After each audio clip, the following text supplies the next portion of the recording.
Raul Rodriguez lived in the United States for all of his life since he was 5 years old.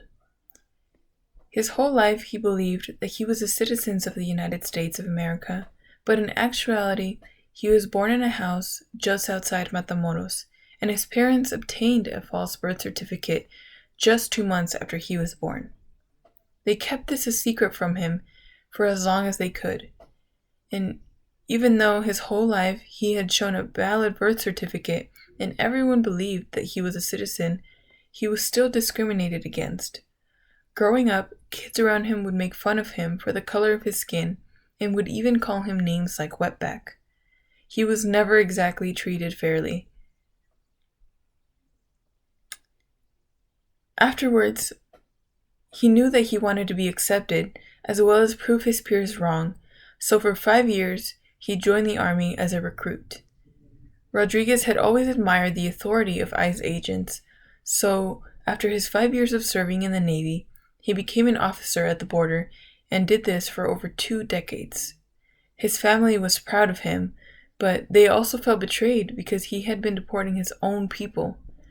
Raul had no mercy when it came to pointing out frauds. Officers around the border were also known to take bribes, but he was not one of them. And he even received an award for honesty after a woman and her kid had tried to bribe him for $300. People he knew had even gone to see him, and because Raul knew that they were working there illegally, he was forced to kick them out. Ironically, though, one day he received an envelope saying that his citizenship was fraudulent and that he was at risk of being deported. All of this time, Raul didn't know that he was never born in the United States. The reason Rodriguez found out about his citizenship was because he had filed a green card for one of his brothers, and there his own citizenship was found fraudulent. His mother had already died, so his father testified, admitting to the fraud of his false birth certificate. Raul was then fired, and his pension rights along with his healthcare rights were taken from him. He tried to file for residency legally, but the United States government denied him that because of the fraud that he had committed, even though he did not know about it.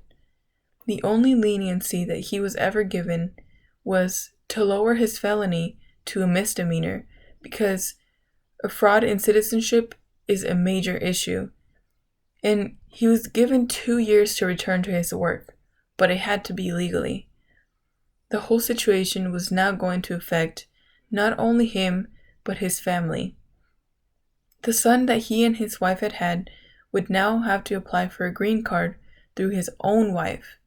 He was now finding himself in the same position that other Mexicans at the border were in.